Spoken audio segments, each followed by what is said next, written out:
Pukul 9.30 ya? Oh, saya tak dapat maklumat. Mungkin saya terlepas pandang. Saya dah sampai awal, saya duduk depan tu aja.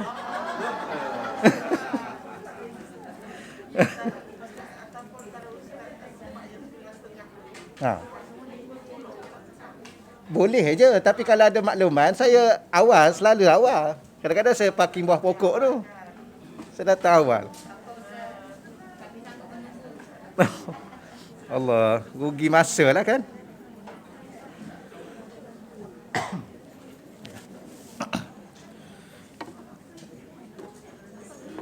Boleh teruskan insya-Allah. A'udzu billahi minasyaitonir rajim. Bismillahirrahmanirrahim. Assalamualaikum warahmatullahi wabarakatuh. Alhamdulillahi rabbil alamin wal 'aqibatu lil muttaqin wala udwana illa 'alal zalimin. Asyhadu an la ilaha illallah wahdahu la syarikalah wa asyhadu anna sayyidana Muhammadan abduhu wa rasuluh. Allahumma salli wa sallim wa barik ala sayyidina Muhammad wa ala alihi wa ashabihi wa man tabi'ahum bi ihsanin ila yaumiddin. Allahumma syrah lana sudurana. Ya Allah, kau lapangkanlah hati-hati kami ya Allah. Wa hassin akhlaqana wa adabana ya Allah, kau perelokkanlah akhlak-akhlak kami dan adab-adab kami ya Allah. Wa yassir lana umurana fid dunya wal akhirah ya Allah, kau permudahkanlah segala urusan-urusan kami sama ada di dunia dan di akhirat ya Allah. Allahumma rzuqna al-fahma wal ilma ya Allah, kau rezekikanlah kepada kami kefahaman dan ilmu pengetahuan ya Allah. Wal hikmata wal aqla, kau rezekilah juga kepada kami hikmah, kebijaksanaan dan akal yang sempurna ya Allah. Bi rahmatika ya arhamar rahimin, dengan rahmatmu ya Allah ya arhamar rahimin. Walhamdulillahi rabbil alamin. Amma ba'd. Yang dimuliakan, dia dihormati seluruh urustia pengajian Raudatul Muslimah. Yang dimuliakan, dia dihormati para ahli ilmu, tuan-tuan dan puan-puan, muslimin muslimat yang dirahmati Allah Subhanahu wa taala sekalian. Lagi sekali lah saya mohon maaf banyak-banyak kerana mungkin saya terlepas pandangnya. Sepatutnya pukul 9.30. Saya duk ingat macam minggu yang lepas, minggu lalu sebelum ni pukul 10. Tak apalah, Allah Taala telah takdirkan pertemuan kita di waktu pukul 10. Kan? Setiap hidup ni kita lalui dengan ketentuan Allah. Baik, insya-Allah pagi ni tuan-tuan dan puan-puan, muslimin muslimat yang dirahmati Allah sekalian, kita teruskan lagi pembacaan 40 hadis cinta ya pada kecintaan Allah Subhanahu wa taala. Dan kita berada pada muka surat 110.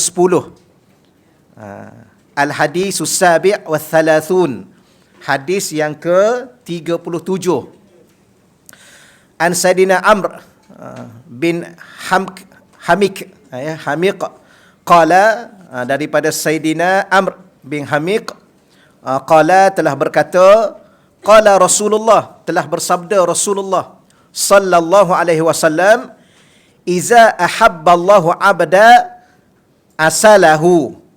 Iza, apabila ni sekarang dan sampailah akan datang nanti, ahabballah, Allah Ta'ala mencintai abdan, akan seseorang hamba, asalahu, nescaya dia akan memberinya madu. Maka beliau bertanya, ya, Sayyidina Amr bertanya, ya Rasulullah, wahai Rasulullah, wama asaluhu, wahai Rasulullah, apakah itu madunya? Ya, kalau Allah cinta pada seseorang, menyayangi seseorang, Allah akan bagi kepadanya, memberi kepadanya, menganugerahkan kepadanya madu. Jadi apakah yang dimaksudkan dengan madu tu? Maka Rasulullah pun jawab, ni lain macam dengar cerita ya. Risau aja ni. Ni baru terjemah, jangan risau lagi. Pelik ni hadis yang pelik. Saya pun baru kali pertama baca ni. Baik, maka qala, Rasulullah menjawab, yuwaffiquhu lahu amalan saliha baina yaday ajalihi hatta yarda anhu jiranuhu aw qala man haulahu. Lalu Nabi jawab, yang dimaksudkan dengan Allah akan berikannya madu ialah yuwaffiqu lahu amala saliha, Allah akan dipermudahkan baginya untuk beramal soleh. Jadi kita fahamlah di sini apa makna Allah akan bagi madu. Allah akan beri kepadanya kemanisan dalam kehidupan di akhir hayatnya. Rupa-rupanya baru kita faham di akhir hayat ni, nak tahu hidup ni manis ke Manis lawan dia apa ya? Pahit. Akhir hidup kita ni, hidup yang pahit atau hidup yang dalam kemanisan. Maka kalau nak tahu, Allah Ta'ala akan permudahkan baginya untuk beramal soleh. Bila? Baina yadai ajalihi, sebelum ia meninggal. Sebelum sampainya ajalnya. Hatta sehingga yarda. Dia beramal soleh sehingga sebelum dia meninggal. Sehingga jirannya redha terhadapnya. Salah satu neraca hidup ni, kita dianggap orang yang soleh, jiran kita rasa lapang dengan kita. Salah satulah ya. Tapi kadang-kadang tengok juga jiran tu, kalau memang dia dah tak suka kita, daripada awal kita pindah situ, kita tak ada buat apa-apa pun, daripada awal dah pindah situ, dah tak suka, itu lain cerita. Tapi daripada awal dia bagus dengan kita, tiba-tiba dia dah terasa hati sebab kita ni apa-apa, itu masalah pada diri kita.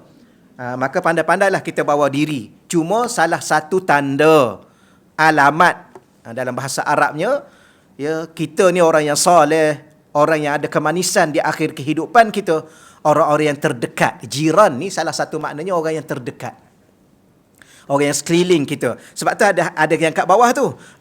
Ataupun qala, Nabi jawab, Nabi bersabda, man haulahu, sesiapa yang berada di sekelilingnya. Ya, kalau dia suami, isterinya, anak-anaknya, jirannya, kaum kerabatnya, adik-beradiknya, makin hari makin rasa redha dengan dia. Rasa okey dengan dia. Ya. Dan bila mana meninggal dunia, orang akan rasa kehilangan. Kerana apa? Kerana hilang kebaikan dia bersama dengan diri dia. Rasa sayang pada dia dan sebagainya. Okey, itu satu maksud. Cuba lihat muka surat 111. Wal lafzul akhar. Ya. Dan lafaz yang lain. Di sana Nabi dalam satu sabda ada lafaz yang lain. Antara lafaz yang lain dengan memberi makna yang hampir sama, iza aradallahu bi abdin khaira. Iza, apabila. Tapi di sininya diterjemah sekiranya. Mungkin iza di sini lebih kepada huruf syarat. Sekiranya aradallah, Allah menginginkan bi abdin, terhadap seorang hamba, khaira, Allah inginkan kepadanya kebaikan, as-salahu, maka dia akan memberikannya madu. Baik. Pertama tu, apa beza? Pertama tu asalahu. Yang kedua tu as-salahu, ada sabdu. Ya, akan memaniskan kehidupannya. Ada terjemah lain yang sesuai. Di sini bahasa mudah aja. Bahasanya dia akan memberikannya madu. Itu bahasa literal. Tak maulah ya. Tak mau. Tak apa, madu yang minum tu. Yang madu yang kita buat minum tu, yang tu confirm manis. Kalau madu satu lagi tu, yang tambah ber tu, yang tu ada manis, ada pahit. Pandai-pandailah bawa diri. Ya, berdoa kepada Allah. Jangan berdoa pada Allah setelah berlaku. Saya rasa lah, ni orang rumah saya pun tengoklah. Saya rasa doa dia setakat ni lebih makbul. Sebab apa? Sebab saya awal-awal dulu lagi, saya cakap kalau tak mahu, minta dengan Allah. Kita pun minta dengan Allah, dia pun minta dengan Allah. Ya, mana tengok doa siapa yang makbul. Tapi setakat ni doa dia lah yang makbul. Tak ada lah, ya. Tak ada, itu selingan ya. Dia masuk juga ke yang selingan ni? Ini yang masalahnya. Ini yang masalahnya. Allah, kadang-kadang kita apa ya? Ialah selingan sikit-sikit kan, cuba supaya menceriakan keadaan. Tapi kita bimbang orang salah faham. Harap-harap tak salah faham lah, insya-Allah. Ya, cuma saya nak pesan, hidup terus berdoa kepada Allah, minta dengan Allah, merayu dengan Allah. Apa-apa saja cerita pada Allah. Ya, dan Allah faham. Allah faham betapa ya kita pun tidak mahu menghukum sesiapa. Ya, dalam hidup ni kita lalui mengikut apa yang telah Allah kehendaki ke atas kita. Allah Taala ni, pertama kalau kita berinteraksi dengan Allah, pertama kita kena faham kehendak Allah. Yang kedua, kita kena faham kehendak Allah itu di atas ilmu Allah. Yang ketiga, bergeraknya hidup ini di atas ketentuan Allah. kehendak satu bab, ketentuan satu bab yang lain. Ya. Kemudian hidup ini juga tidak terkeluar daripada kekuasaan Allah ke atas diri kita. Allah berkuasa segala-galanya. Maka minta dengan Allah, merayu dengan Allah, bagi tahu pada Allah. Bila? Tiap-tiap malam. Ya, jangan benda dah berlaku baru nak cerita ke Allah. Lambat. Ya, lambat. Kita kena mendahului sesuatu yang kita rasa tak mampu nak hadapi, bagi tahu pada Allah awal-awal. Allah. Kita orang lelaki ni pun, minta maaf lah kalau saya cerita panjang. Kita orang lelaki ni pun kalau nak kahwin seorang lagi, bagi tahu pada Allah. Kalau engkau tahu, kalau engkau tengok aku mampu, ya Allah, engkau izinkan. Kalau engkau tahu aku ni tak mampu, merosakkan diri aku, merosakkan isteri aku, merosakkan anak keluarga aku, engkau tak payah bagilah, ya Allah. Ya, jangan ikut suka nak pergi aja. Memang suka awal-awal tu lah. Tengok selepas pada tu masalah juga. Ni belah mana tak tahulah ni. Tapi minta dengan Allah. Saya bagi tahu macam tu. Tapi bila mana kita tahu, kita faham satu-satu, oh macam ni Allah nak pada kita, maka redha je lah. Okay, tak kira kita lelaki, kita perempuan, kita suami, kita isteri. Tu tajuk apa dah kita ni? Okeylah. Baik, maka ditanya, ya Rasulullah, wahai Rasulullah, wa ma asalahu. Ya, wa ma asalahu ni apakah itu madunya? Ataupun yang dimaksudkan dengan madu di situ. Allah nak tu apa? Nak bagi pada kita. Qala, lalu Nabi jawab, yaftahu lahu amalan salihah. Allah jawab, Nabi jawab, minta maaf. Nabi jawab dengan jawapan yang hampir sama, tapi di sini diguna perkataan yang lain. Yaftahu, dia iaitu Allah akan membuka baginya, bagi seorang hamba tadi. Amalan, dia akan buka jalan-jalan, pintu-pintu, kesempatan-kesempatan untuk beramal salihah, dengan amalan salih. Bila? Qabla mautih, sebelum kematiannya. Yang ni yang kita minta dengan Allah. Ya Allah, ya sebelum aku meninggal, ya Allah, Engkau tahu aku nak mati bila, ya Allah. Engkau tahu ajal aku bila, ya Allah. Semakin dekat aku dengan ajalku, ya Allah, Engkau perbaikilah amalan aku, ya Allah. Dan Engkau jangan matikan aku sebelum aku jadi orang baik, ya Allah. Selagi mana aku tak baik, Engkau janganlah matikan aku. Cakaplah puan-puan. Ya, saya pun cakap gitu juga. Susah nak jadi baik. Kejap baik, kejap tak baik. Betul. Kejap rasa semangat baca Quran, kejap malas. Baik tak orang malas baca Quran? Kebaik juga. Jadi ada rasa malas. Kejap rasa semangat, apa lagi? Nak buat ibadah. Kejap rasa sambil-sambil. Jadi macam mana nak buat? Tak tahu nak buat macam mana dah. Ya, tak tahu. Saya kadang-kadang mengajar ni kan. Kadang-kadang saya malas aja. Malas mengajar. Kenapa tak nak pergi? Malas. Apa masalah? Tak ada masalah apa, malas. Jadi tapi kita batalkan awal-awal lah. Besok nak pergi, besok mengajar. Hari ni dah malas dah. Subhanallah. Itu memang dahsyat kemalasan itu. Satu kemalasan yang terlalu amat berat. Bagi tahulah. Tapi saya tak cakap lah, kenapa Ustaz tak boleh datang? Sebab saya malas. Tak bolehlah terasa pula kat orang kan. Tapi jiwa kita tu, jadi ya Allah, kenapa jadi begini? Sama juga nak baca Quran. Sama juga nak bangun malam. Sama juga kadang-kadang nak pergi berjemaah. Ya Allah, rasa ya Allah, solat kat rumah je lah. Tapi ajaklah isteri supaya jadi juga berjemaah. Ajak anak-anak jadi juga berjemaah. Tapi jemaah kat rumah dengan jemaah kat masjid, tak sama. Tak akan sama selama-lama. Habis kat rumah dapat berapa? 27 rupiah. Kat masjid $27. Nak yang mana? Tapi sebenarnya bukan masalah rupiah, bukan masalah RM, bukan masalah dolar. Masalahnya yang melayakkan kita ke syurga Allah, dari rumah Allah. Tapi malas. Tuan-tuan macam mana tuan-tuan? Okey. Baguslah tuan-tuan. Okey dah ya. Allahu Rabbi. Jadi macam mana nak jadi baik? Mintalah dengan Allah. Tolonglah ya Allah. Jadikanlah aku orang baik ya Allah. Terutamanya di saat aku dah dekat dengan ajalku ya Allah. Yang ni lah. Yang ni minta. Sebab Nabi dah bagi tahu dah. Kalau Allah nak kita jadi baik, yang ni guna perkataan baik. Yang tadi guna perkataan cinta. Boleh beza tu ya. Matan yang awal-awal, muka surat 110 tu, iza ahabballah, apabila Allah mencintai seseorang. Yang ni pula, iza aradallahu bi'abdin khaira, apabila Allah nak bagikan kita ni kebaikan. Mana tahu di akhir umur kita dimudahkan, kita dibuka jalan-jalan. Macam saya kadang-kadang, macam tuan-tuan dan puan-puan ni lah kan. Ni. Ya, dah berumur kan. Tapi selalu pagi-pagi, belum lagi? Belum lagi, alhamdulillah. Nampak lagi. Duduk pagi-pagi kat dalam dewan masjid, dewan kuliah. Apa ni? Taman syurga. Dan tolong bawa dalam hati saya selalu. Saya kadang-kadang satu je saya datang ni. Ya. Kalau datang sekadar nak mengajar, ustaz lain pun ramai boleh mengajar, boleh ganti. Tapi kenapa datang? Sebab nak duduk dalam taman syurga. Moga-moga di dunia Allah bagi izin, di akhirat pun Allah izinlah kita masuk syurga. Takkanlah di dunia Allah izinkan kita pagi-pagi lagi datang ya, dengan jamnya, berada di taman syurga, tiba-tiba akhirat tak ke mana kita. Tak mungkin kita bersangka baik dengan Allah. Allah, saya pernah satu kali, saya dah cerita dah, satu kali saya ceramah di IPD Kelang untuk polis, hari polis. Ni saya dah cerita. Tapi saya ingat sampai sekarang.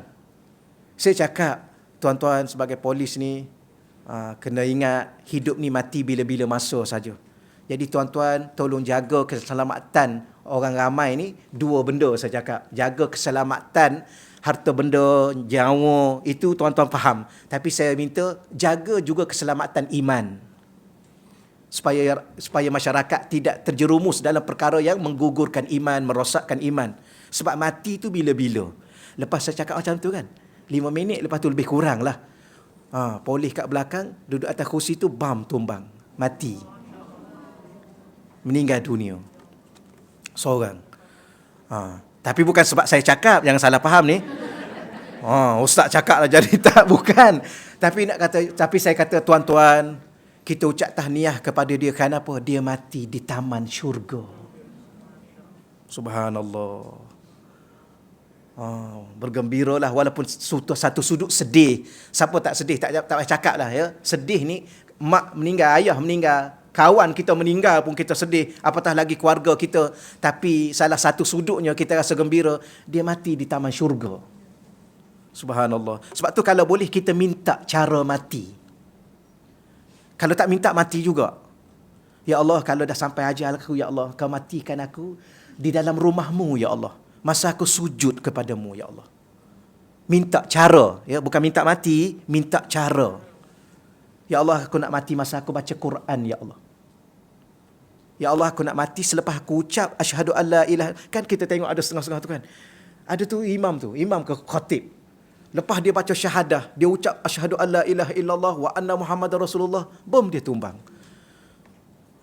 Tu cantik. Ni cuma salah satunya tandanya ialah Allah Ta'ala akan buka kepada kita amalan-amalan yang soleh qabla mautihi, sebelum dia meninggal.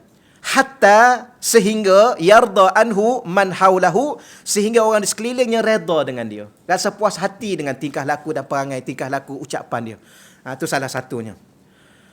Allah. Tapi janganlah pula kita kata, kalaulah ada di kalangan kita, tapi ada orang tu masih benci pada saya, Ustaz. Tak, hidup ni susah nak 100% orang sayang kat kita. Nabi Muhammad pun ada orang benci. Jadi kita ni kalau ada sekitar kita tu pun dah sayang kat kita tu pun kira okey dah. Ya, jangan sampai orang sekitar tu benci tu bukan bersebab. Sebab apa? Sebab mungkin mulut kita laser. Tu yang dia benci tu. Dia nak terasa hati, bukan benci sangat. Yang tu lain lah. Baik, kita baca muka surat 112. Sempat ke khatam hari ni ya? Kalau sempat kita khatam, kalau tak sempat minggu depan. Sekali lagi sebelum Ramadan kan. Baik, keterangan madu merupakan manisan semula jadi yang dihasilkan oleh lebah yang tertentu dan memiliki pelbagai khasiat yang diakui perubatan zaman berzaman. Yang ini salah satu kita kena faham apa makna kiasan tersebut. Jadi dia adalah menggambarkan satu manisan. Maksud diberikan madu secara bahasa sebagaimana yang diterangkan oleh Al-Imam Al-Munawi, iaitu diberi pujian yang baik dalam kalangan masyarakat. Itu maksud salah satunya kenapa digunakan perkataan madu, iaitu pujian-pujian yang menggambarkan kemanisan, kebaikan ya, dalam pujian dalam kehidupan bermasyarakat. Ketahuilah amal soleh merupakan kurniaan yang paling bernilai daripada Allah ya kepada seseorang hamba sebelum seorang itu meninggal dunia yang sementara. Jadi di saat akhir umur ni, benda apa yang paling kita nak? Inilah jawapan dia. Kalau anak tanya, mama nak apa mama? Saya sekarang alhamdulillah kan anak-anak yang berjaya kan. Nak apa? Mama nak kereta lagi sebuah. Saya boleh belikan. Nak? Mama nak apa? Contohnya lah kan, anak kita kan sekarang dia tanya, kita tengok ya Allah seronok juga kan, kadang-kadang dia bagi hadiah kunci pada hari jadi, menangi ayah dia. Ya Allah, kita tak sempat dah sebab ayah kita dah meninggal awal-awal kan, tak boleh nak buat apa dah. Tapi tak ada masalah, walaupun dah meninggal pun kita boleh doa setiap hari, setiap waktu. Tapi kadang-kadang tolong doakan mama supaya mama jadi orang yang solehah di akhir umur. Anak ni salah satunya, doa anak ni penting. Ya. Waladun salihun yad'u lahu. Seorang anak yang soleh yang doa untuk dia. Ni adik ni kat depan ni ya. Jangan pernah terlupa doa untuk mak dan ayah. Kalau dalam hidup kita ni tak doa pada kita pun sebenarnya tak apa. Ya, doa saja untuk mak, doa saja untuk ayah, doa saja untuk mak, untuk ayah. Kita tak payah doa tak apa. Tapi apa yang kita doa untuk mak dan ayah, semua kita dapat. Bahkan berganda-ganda kita dapat. Ya. Saya cuba, memang confirm jadi. Ya. Saya kalau jadi imam saja saya doa untuk makmum. Ya. Makmum tu sama ada orang anak-anak kita, orang rumah kita ataupun kat masjid. Kalau saya solat seorang, saya doa, selawat. Ya, itulah mukadimah doa tu, kemudian selawat, doa pada mak. Itu saja. Yang kita tak payahlah. Tapi rupa-rupanya yang kita doa pada mak kita tu, ada sesuatu yang kita terasa memang, oh ya. Tapi memang ulama cakap memang betul lah kan. Betul. Allah, gitulah insya-Allah ya. Jadi kalau kita nak minta dengan anak kita supaya anak tu berdoa setiap saat, setiap waktu, setiap ketika untuk kita. Jadi apa? Jadi orang yang solehah, orang yang soleh. Itu kenapa? Itulah harta yang paling bernilai di saat akhir umur kita. Baik, seseorang yang dikurniakan amal soleh ibarat dikurniakan madu yang manis lagi bernilai. Itulah ibarat ya. Madu di sini madu yang daripada lebah tu. Bukan daripada orang. Daripada lebah. Tu dia tulis tu lebah kat situ ya. Tolong tanda kat situ. Madu lebah. Kan, bukan madu orang. Madu lebah. Mereka yang beramal soleh bukan sahaja memperoleh kebaikan kepada dirinya sahaja, bahkan akan turut dirasai oleh mereka yang berada di sekelilingnya, seperti ahli keluarganya, jirannya, mahupun teman-temannya, sehingga mereka redha terhadap tak kala dia meninggal dunia. Amal soleh ni kesan dia bukan pada diri kita, tapi pada orang sekeliling kita.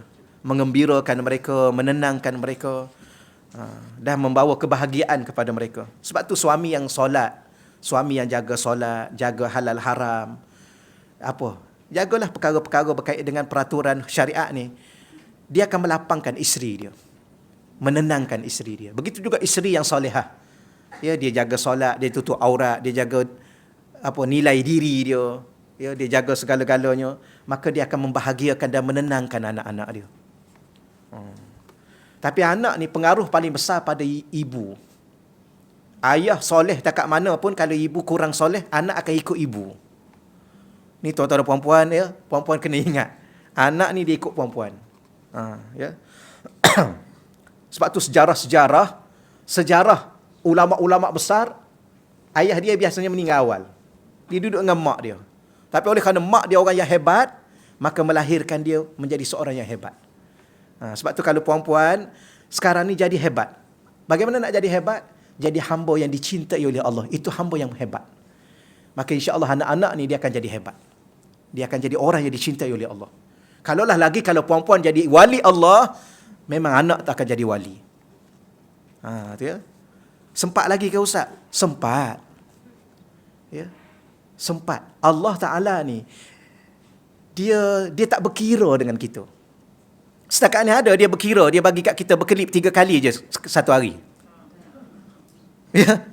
Berkelip berapa kali satu hari? Ni banyak kali dah soalan ni soalan sama. Sampai kita tak terhitung. Ada kadang-kadang tak? Kadang-kadang dalam sepanjang hidup ni, ada satu hari tu, berapa? 10 kali aja boleh berkelip. Yang lain pejam aja. Ada? Mana ada? Yang kecuali tidur.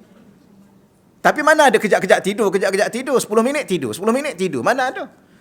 Tuan tak nak bernafas, tarik nafas, hembus nafas. Berapa ratus kali satu hari. Ada Allah hadkan.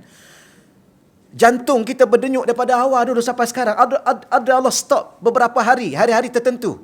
Satu hari boleh 30,000 denyutan. Selebihnya pandai-pandailah denyut sendiri. Allah, dia tak pernah berkira dengan kita. Itu Allah Subhanahu Wa Taala. Okeylah, selesai insya-Allah dia. Muka surat 113. Allah. Al-hadisus samin wa thalathun. Hadis yang ke-38. Dia mengaji macam ni seronok sebenarnya, kita fokus. Sebab tu kita boleh khatam insya-Allah. Ya, kalau kita cerita banyak tak ada makna dah di akhir umur kita ni. Ya. Baik, kemudian an Abi Hurairah, daripada Sayyidina Abi Hurairah radhiyallahu anhu qala, ia telah berkata, qala Rasulullah, telah bersabda Rasulullah sallallahu alaihi wasallam, innallaha, sesungguhnya Allah Subhanahu wa taala qala, ya, Allah Taala telah bersabda. Maknanya hadis ni hadis kursi. Dia Allah berfirman, hadis kursi. Man, sesiapa sahaja, kata Allah, adali waliyan, sesiapa sahaja, tapi diterjemah di sini terjemah lama, barang siapa. Ya. Tapi kalau kita terjemah untuk orang, sesiapa sahaja. Ada ni yang memusuhi. Li waliyan, yang memusuhi kekasihku.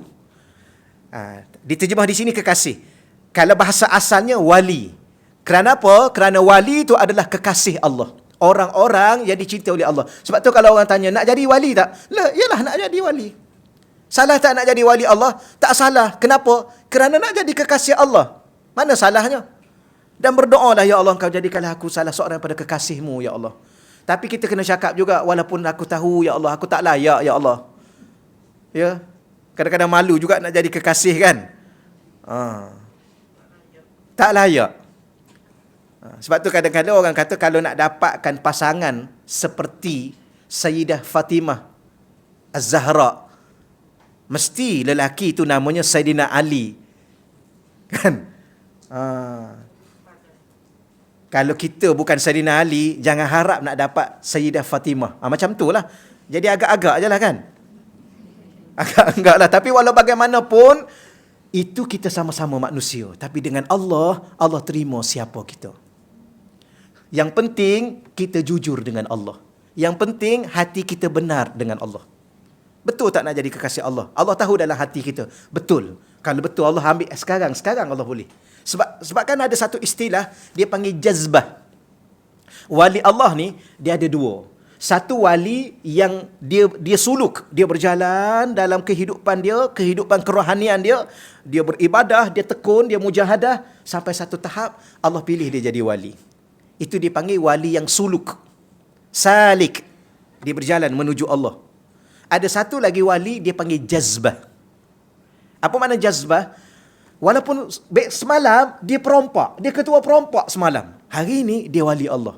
Allah tarik terus dia. Ya, mungkin ada sesuatu dalam jauh di lubuk hati dia, sesuatu kerinduan, kecintaan, tak tahulah apa yang ada dalam diri dia, Allah tarik dia. Semalam ketua perompak, hari ini wali Allah. Ramai kan? Ada wali-wali Allah yang dulunya kalau kita baca kisah dia ni ketua perompak. Tapi ada satu peristiwa berlaku kepada kehidupan dia, ya, hari ini dia wali besar. Jadi kadang-kadang di satu sudut yang lain, siapalah saya Ustaz? Siapalah saya Tuan? Siapalah saya ni nak jadi kekasih Allah? Itu diri kita merasa rendah. Okey, tapi Allah, dia tak kisah kita siapa. Cuba tanya sahabat Nabi, siapa mereka dulu? Kan penyembah berhala, kan?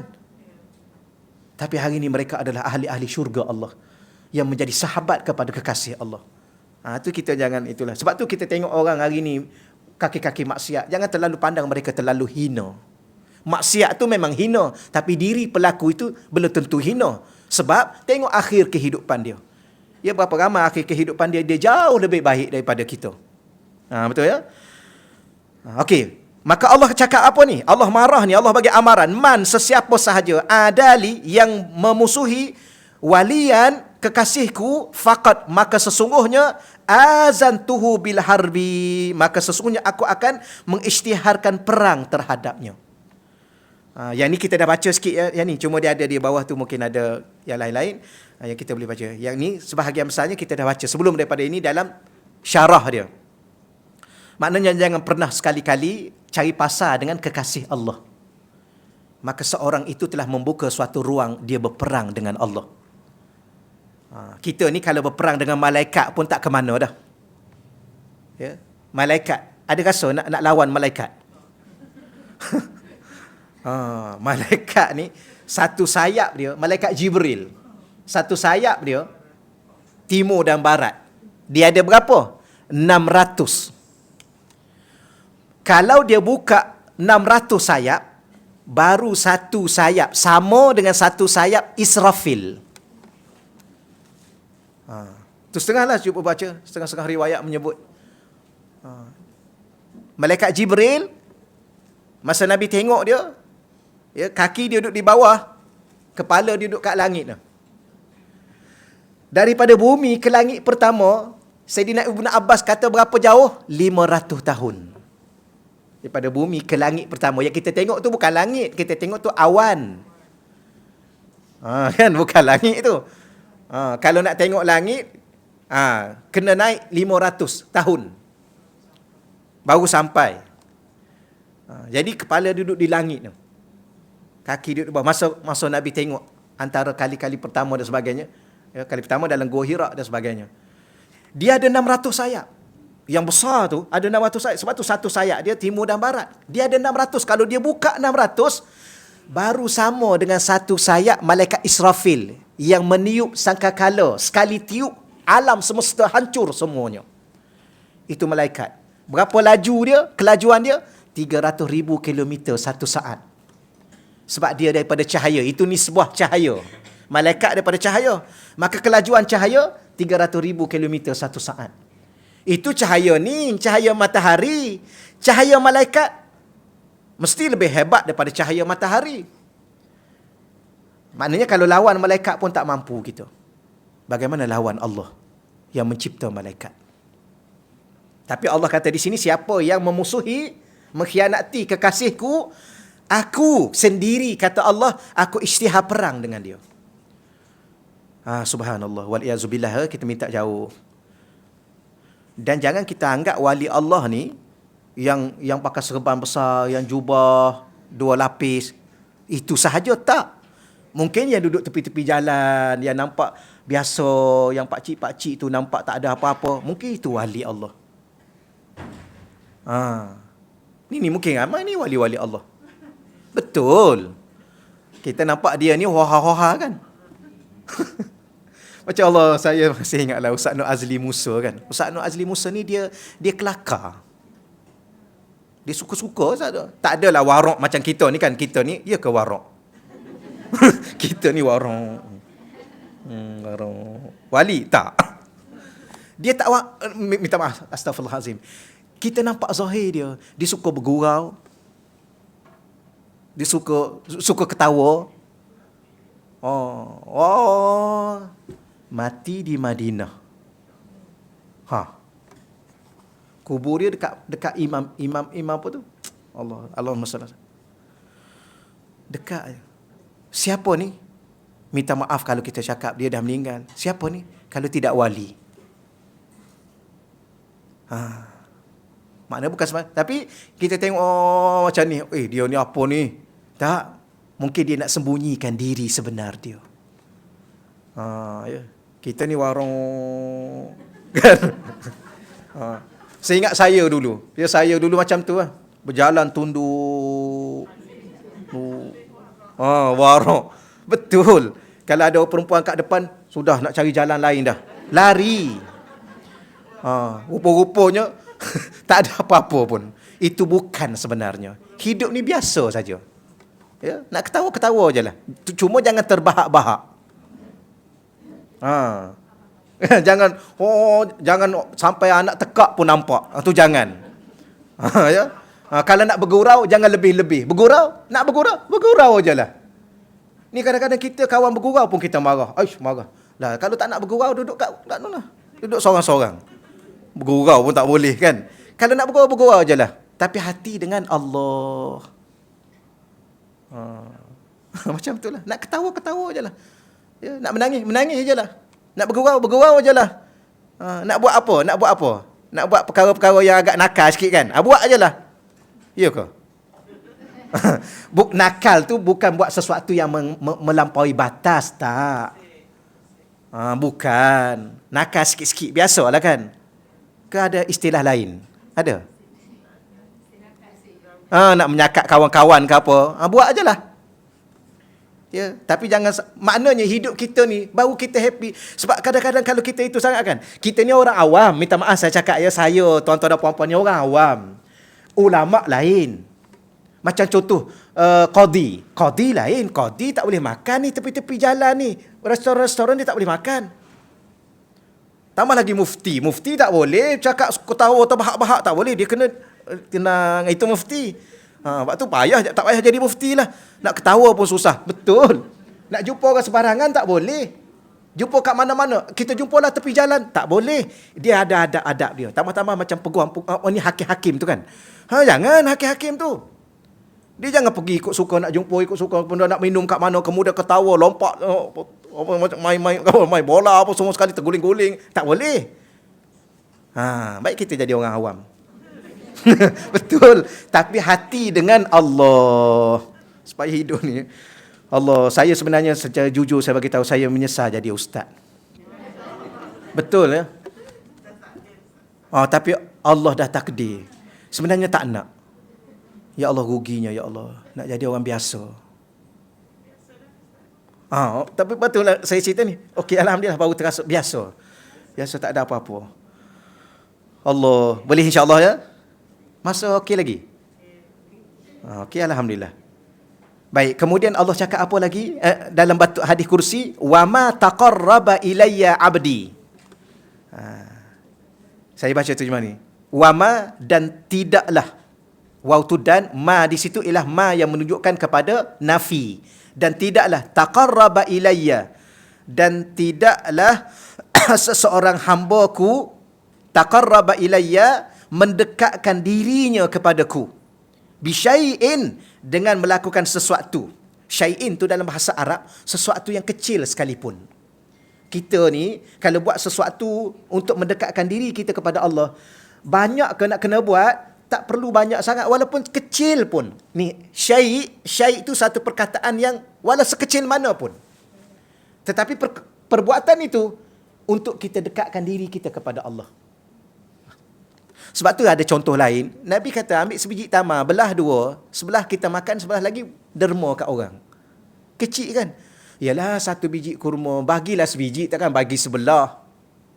Kalau kita cakap kat kawan kita, saya nak derma hari ni ya, tunggu sekejap ya. Ustaz tunggu jap, nak derma buah kurma. Kemudian kita tunggulah. Kemudian ni ustaz, saya sebelah, ustaz sebelah. Tergamak tak? Tak tergamak? Iyalah. Lepas tu puan-puan, kalau saya ustaz yang, bukan ustaz lah ya, kalau saya sendiri yang bagi, ni ustaz apa ni, bagi separuh. Sebenarnya bukan masalah itu. Masalahnya ialah buatlah sesuatu sekecil mana pun, niatnya untuk dekat kepada Allah. Ini syai'. Saya nak gambarkan perkataan syai'. Ini belajar bahasa Arab sikit. Ahabba ilayya, ya, yang mana ianya mendekatkan diri dia kepadaku dengan sesuatu. Ahabba ilayya, yang paling aku cintai. Ya, tidaklah seorang hamba itu melakukan sesuatu sekecil mana pun untuk dia mendekatkan diri padaku, yang paling aku cintai, kata Allah.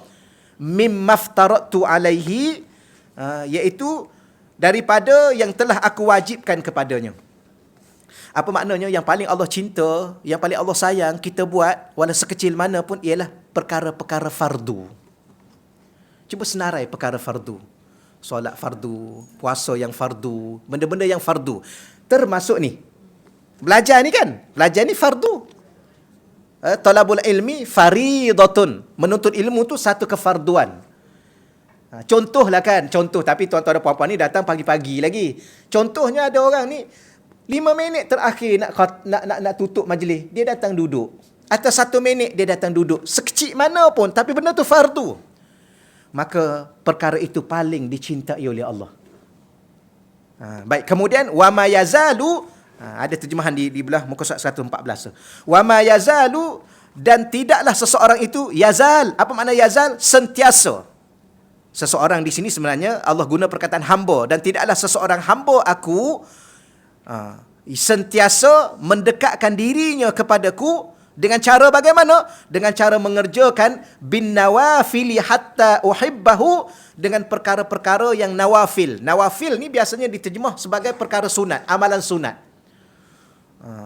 Dan seandainya tidaklah kalau seorang hambaku tadi ingin mendekatkan diri kepadaku dengan perkara-perkara sunat, dan dia buat tu berterusan, perkara sunat itu, hatta uhibbahu, sehinggalah aku mencintainya.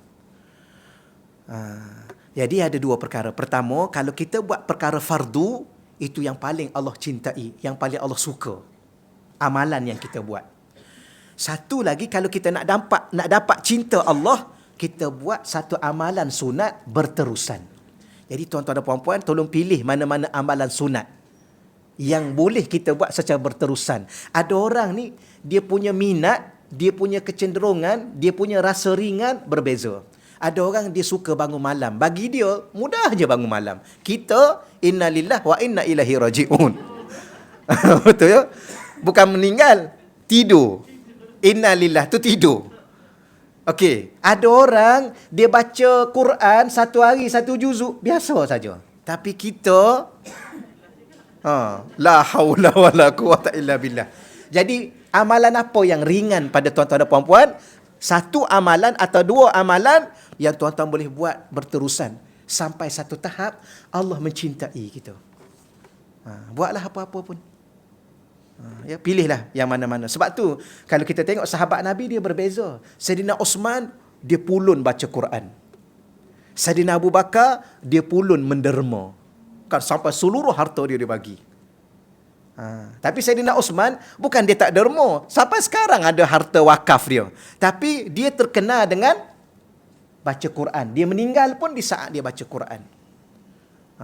Adapun siapa lagi yang, cuba tanya sahabat-sahabat lain tu. Dia ada kecenderungan masing-masing. Ada seorang sahabiah, sahabat perempuan, nama dia Sayyidah Zainab. Dia ni suka bangun malam. Sehingga kan kalau dia bangun malam, dia ikat tali dia daripada belah masjid ni, dia ikat tali ke tiang ni dengan tiang ni. Sehingga Nabi satu pagi tanya, ni tali apa ni? Maka sahabat kata, ni tali Sayyidah Zainab. Ya, seorang sahabiah. Habis kenapa dia ikat tali? Dia ni kalau solat, dia berdiri lama. Kalau dia penat, dia pegang tali tu. Sampai ke tahap itu. Maknanya dia mampu tu. Kita cuba buat sekali. Kat dalam bilik tu, ikat tali ni. Kalau rasa goyang lutut, pegang kat tali tu. Rasa-rasa tak mampu, buat amalan lain je lah. Tapi jangan pula langsung tak bangun malam. Sama juga kalau kita contohnya langsung tak baca Quran, mentang-mentang kita rasa berat. Tak, Quran kita baca, tapi ada satu amalan yang kita boleh istiqamah. Sampai satu masa Allah mencintai kita. Ini cara nak dicintai oleh Allah. Baik. Allah, ni kan. Allah apabila dia mencintai seseorang, faiza ahbabtuhu. Faiza, maka apabila, ataupun jika. Fa tu maka, iza tu jika. Maka jika. Apabila pun boleh. Ahbabtuhu, aku sudah mencintainya. Apabila Allah sudah mencintai kita, kuntu sam'ahu, maka akulah pendengarannya. Allazi yasma'u bihi, yang ia jadikan untuk mendengar. Maka pada ketika itu, kita baca habis sikit. Wa basarahu, aku akan jadi sebagai penlihatannya. Yang dia gunakan ataupun yang dia jadikan untuk dia melihat. Wa yadahu, dan menjadi tangannya. Ini kiasan bahasa ya, jangan faham secara zahir. Allazi yabtishu biha, yang dia jadikan untuk melakukan tangan itu untuk buat sesuatu. Wa rijlahu, akan jadikan kakinya. Allati yamshi biha, yang mana dia berjalan dengan kaki itu. Baik. Ini bahasa kiasan. Maknanya bila mana Allah mencintai kita, Allah akan kawal segala apa dia panggil? Anggota panca indera kita, Allah kawal. Maka ketika itu kita tidak lagi melihat dengan diri kita, nafsu kita, kehendak kita, tapi kita melihat sesuatu dengan kehendak Allah. Kita tidak lagi mendengar dengan kehendak kita. Kita ni kalau ikut suka nak dengar, semua benda nak dengar. Mengumpat pun nak dengar. Betul? Hari ni dah dengar dah? Tak ada nak cakap? Bukan, dia tanya. Tak ada cerita ke hari ni? Nak dengar lah tu. Cerita yang best-best sikit. Apa yang bestnya? Yang bestnya pasal orang lah. Ya. Kalau contohnya, ada cerita tak puan hari ni? Ada. Cerita pasal apa je? Pasal puan lah. Sudah. Kenapa pula pasal saya? Tak nak dah. Cuba cakap macam tu. Pasal apa? Pasal akak lah. Tak nak lah dengar pasal saya. Pasal diri sendiri tak nak dengar. Pasal orang nak dengar. Maknanya, tapi sampai satu masuk, Allah kawal. Tak mau dah. Allah kawal tangan kita. Allah kawal kaki kita. Tak ada dah tempat-tempat yang tak baik kita pergi. Selalu kita pergi ke tempat yang baik. Maknanya Allah dah sayang kat kita. Kita ni disebut mahfuzun. Apa makna mahfuz? Dijaga oleh Allah. Sebab tu wali-wali Allah ni kalau dia cakap, memang bukan dia nak bercakap, tapi diizin oleh Allah dengan kehendak Allah. Sebab tu percakapan dia jadi makbul. Doa dia makbul. Sebab tu kita nak sangat jumpa orang alim. Harap-harap orang alim tu pula adalah awliya Allah. Maka kita minta doa. Syekh, ya Habib, tolong doa pada saya. Dia doa, sebab dia doa tu bukan kehendak dia dah. Allah yang mengawalnya. Bila mana Allah kawal, dia jadi mustajab. Makbul. Kadang-kadang kita minta tolong doa kat saya. Dia pun ambil tangan dia letak kat dada kita. Kadang-kadang dia ambil tangan dia letak kat kepala ubun-ubun kita. Siapa yang menggerakkan tu? Dia tidak buat itu. Tapi kalau kita cakap, siapa yang menggerakkan tu? Allah. Tu susah juga nak cakap kat orang macam tu kan. Tapi hadis ni, susah juga. Orang yang belajar dia tahu. Dengan izin Allah, dengan gerak yang diberi oleh Allah, dengan kudrat Allah. Itu maksud yang lebih panjang. Maka itulah dia jadi. Jadi kita ni kalau duduk dah tahap ni, Allah sendiri dah mengawal kita, membantu kita, menggerakkan segala kehidupan kita dengan pandangannya, dengan itunya, kita selamat. Kita akan selamat. Yang masalah selamat atau tak selamat, kita sendiri yang mengawal. Kan? Mata kita sendiri yang nak tengok apa? Apa-apalah tengok je lah. Nak dengar apa? Dengar je lah. Nak cakap apa? Cakap je lah. Kalau kita macam tu lah. Siapa pernah fikir dulu apa yang dia nak cakap? Pernah fikir dulu? Nak cakap apa ni? Kejap-kejap nak fikir. Mana ada? Betul kan? Selalunya datang-datang cakap je lah. Kadang-kadang cakap lebih banyak pada orang. Ya, orang tak sempat nak bercakap. Tunggu dia je. Betul, ada orang ni, subhanallah, banyak cakap. Tak sempat kat orang lain. Kenapa? Kerana dia di luar daripada kawalan. Tapi kalau Allah kawal, sebab tu kita tengok ulama kan dia tak banyak bercakap kan. Dia banyak mendengar, dia tak banyak cakap. Yang banyak cakap tu ustaz. Ustaz memang banyak bercakap. Kalau jumpa ustaz yang banyak cakap, subhanallah. Inna lillahi wa inna ilaihi raji'un. Dah lah masa mengajar dia bercakap, masa minum pun dia juga. Itu ustaz. Kalau ulama tak. Cuba jumpa ulama-ulama lama kan. Dia kita nak cakap tu pun kita nak tanya khabar tu pun kita takut-takut. Kadang-kadang bukan apa pun. Apa khabar Syekh? Kita pun takut sebab dia tenang gitu. Boleh ingat ya? Yang banyak cakap tu ustaz. Sama juga yang banyak makan tu ustaz. Betul. Yang tak makan banyak tu ulama. Saya berjalan dengan syekh saya kan. Saya bawa syekh saya dulu. Datang bawa separuh hari tak makan apa-apa lagi. Dah pergi program sini sekejap, kemudian bergegah pergi sini lagi. Kita bawa ni sampailah satu kali makan tengah hari. Ya Allah, dah sampai masa kitanya kan. Lapar ni. Tiba-tiba kita makan. Dan sebab kita bawa dia, pengiring dia, kita kena makan dekat dengan dia. Sebab kita kena ambil letak kan, ambil letak dia. Dia kita nak letak banyak, kita sengaja nak letak banyak supaya kita boleh makan banyak. Kena cerdik juga, betul saya cakap ni. Kalau kita letak dia sikit, kita nak makan banyak, dia dah habis. Sudah. Kita letak dia banyak, dia kata, lah. Sikit. Jadi kita pun kena ambil sikit lah. Itulah berjalan dengan ulama. Tapi kalau kita berjalan sama-sama ustaz, faham-fahamlah. Sama-sama ustaz. Betul ya? Tak adalah nak bagi tahunya, ialah orang yang sampai satu tahap yang Allah kawal dia, kita tengok lain dia. Tapi orang yang masih dalam kawalan diri dia sendiri, Kemudian kita tanya soalan yang kita belajar ni, macam mana ustaz saya nak sampai ke situ? Inilah jawapan dia. Jawapan dia ialah ambil satu amalan sunat, tolong buat dia secara berterusan. Sampai satu masa Allah mencintai kita dan di saat itu Allah. Yang ni. Okey ya. Baik. Apa lagi kalau Allah cinta pada kita? Wa in, jikalau sa'alani, dia minta kepadaku, dia berdoa kepadaku, la'u'tiyannahu, pasti sungguh-sungguh aku akan perkenankan permohonan dia.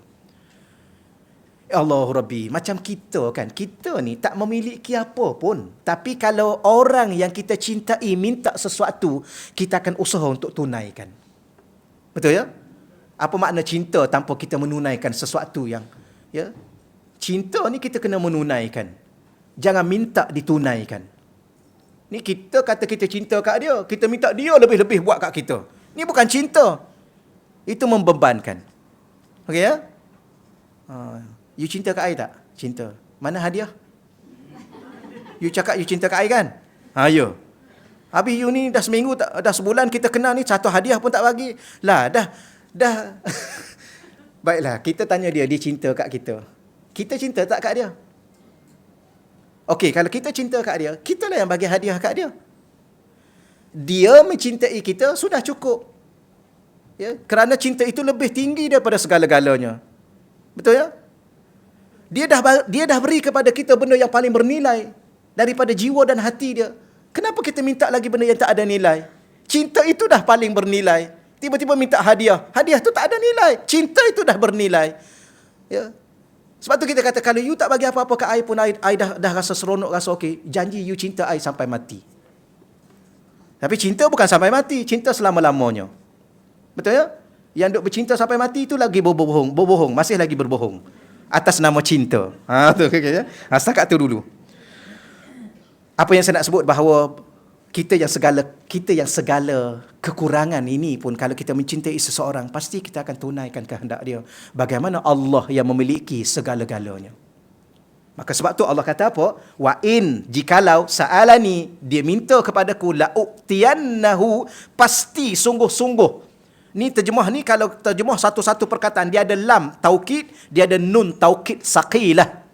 Ya, la'u'tiyannahu. Contoh, walatus alunna yauma izin anin naim. Pasti sungguh-sungguh, ada lam, ada nun taukid. Nun taukid dia ada dua, ada sakilah, yang ada khafifah. Yang ada sabdu tu ialah yang berat, menekankan sungguh-sungguh. Wala inista'adzani la u'idhannahu. Dan jikalau dia memohon perlindungan daripadaku, sudah tentulah kita minta Allah ma'ajirna minan nar, Allah ma'ajirna. Allah kata apa? Kalau dia minta perlindungan daripadaku, la'u'izannahu, pasti aku akan lindungi dia. Ya. Kalau minta sesuatu, Allah akan bagi. Kalau minta perlindungan, Allah akan melindungi kita.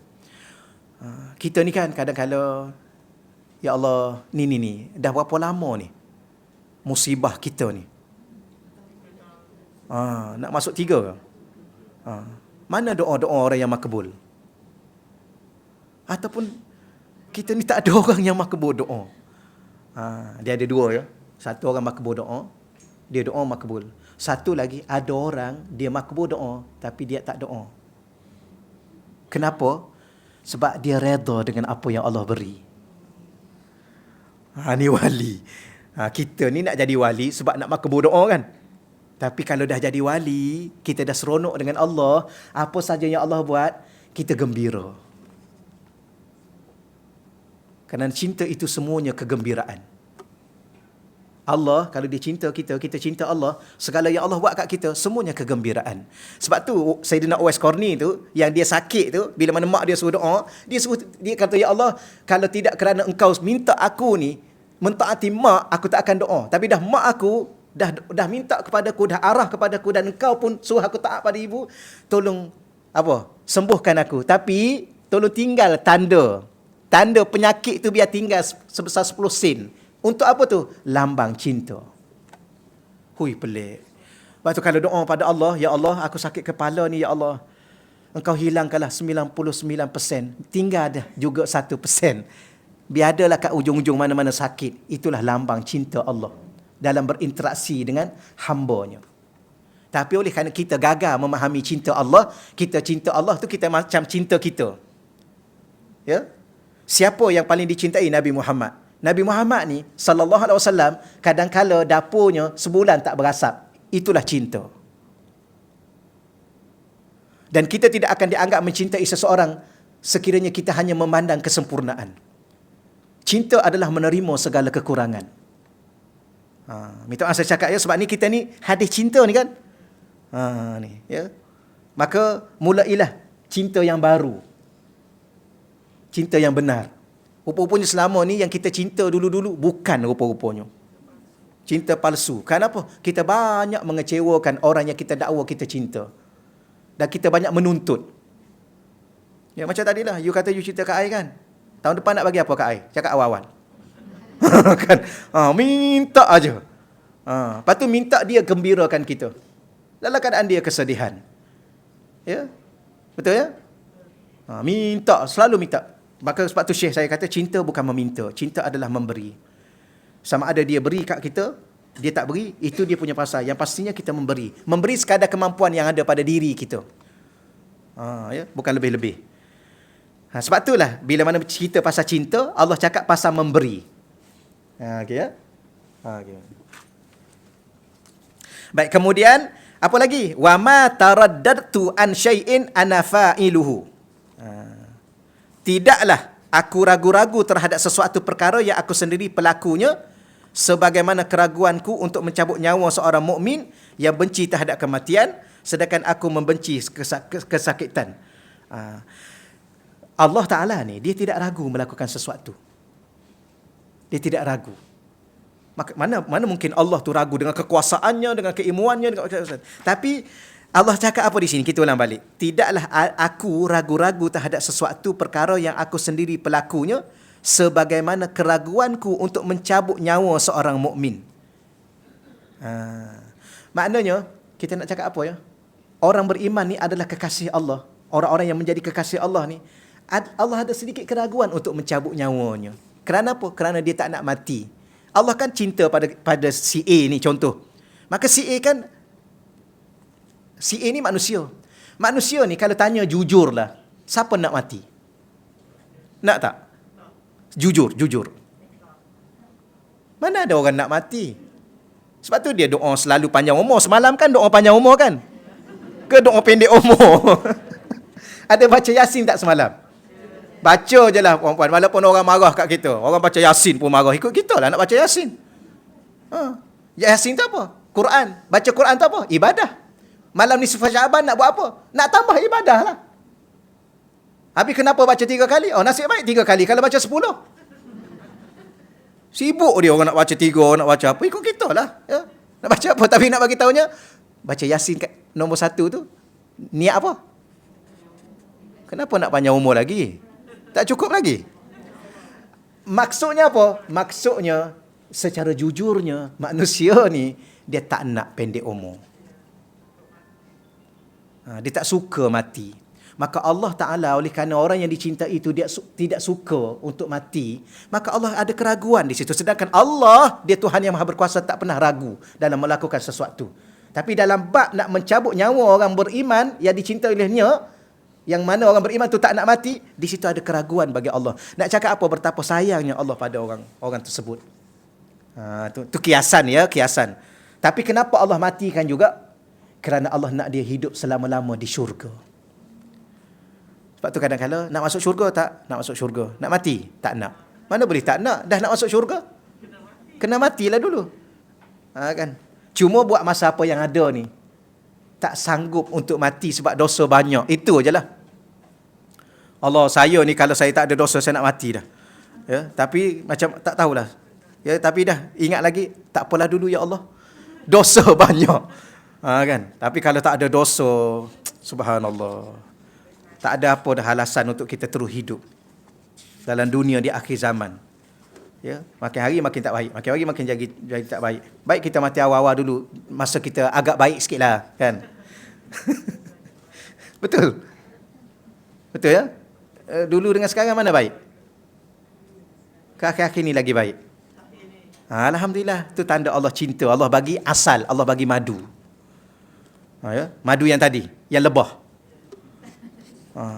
Makin baik, makin baik, makin baik. Tolong doalah pada saya juga ya, supaya saya jadi makin baik, makin baik, makin baik. Allah. Masa ada lagi 5 minit lagi. Kalau ikut masa mula lah, ya pukul 10 sampai pukul 11 kan. Syarah dia. Tapi saya rasa tak perlu syarah dah. Kita syarah panjang sangat dah. Muka surat 115 tu. Tu syarah dia. Hadis ini secara umumnya telah pun dijelaskan sebagaimana pada hadis yang ke-23 dan 28. Dah ada dah kita baca sebelum ni. Jadi selebihnya okeylah, tak payahlah ya. Mudah ngaji kita. Tapi ada beberapa noktah-noktah penting dalam tu supaya kita tak terkeliru dengan kalam-kalam zahir secara literal. Saya ulang balik sikit ya. Antaranya, ada pun pada penghujung hadis ni diriwayatkan tentang kalimah taraddud. Apa makna taraddud? Ragu-ragu. Dari sudut bahasa. Sedangkan sifat ragu-ragu itu merupakan sifat lemah. Kerana seseorang yang dikatakan ragu kerana ketiadaan atau kekurangan ilmu terhadap urusan yang dilakukan, maka mustahil sifat keraguan itu ada pada Allah yang Maha mengetahui, Al-Alim, lagi Maha mendalam pengetahuannya, Al-Khabir. Maka hendaklah kita kembali kepada asas akidah yang berpegang kepada menyucikan Allah daripada sebarang kekurangan dan penyerupaan dengan makhluk. Yang ini penting. Oleh kerana tadi Allah sebut dalam hadis kursi bahawa Allah ragu-ragu. Tolong jangan berpegang dengan perkataan itu secara zahir. Kerana ragu-ragu tu sifat lemah. Kenapa ragu-ragu? Ragu-ragu tu sebab tak cukup ilmu, tak cukup pengetahuan. Menyebabkan nak melakukan sesuatu, dah jadi ragu-ragu. Adakah Allah itu Tuhan yang kurang ilmu? Tak. Allah sempurna ilmunya. Allah sempurna pengalamannya. Allah sempurna kebijaksanaannya. Maka kenapa Allah sebut ragu-ragu? Itu sekadar bahasa kiasan. Hakikatnya, Allah tidak pernah ragu-ragu. Boleh ya? Yang tu jangan salah faham tu. Nanti duk cakap kat orang, Allah ni ada ragu-ragu jugalah. Ya ke? Yalah, saya baca hadis yang ke-30 berapa tu? 38 tu, Allah kata dia pun ragu-ragu. Tak, jangan berpegang begitu. Itu bukan pegangan ahli sunnah wal jamaah. Cuma Allah nak cakap kiasan bahasa betapa cinta dan sayangnya Allah pada seseorang itu sampai satu tahap begitu keadaannya. Secara kiasan bahasa.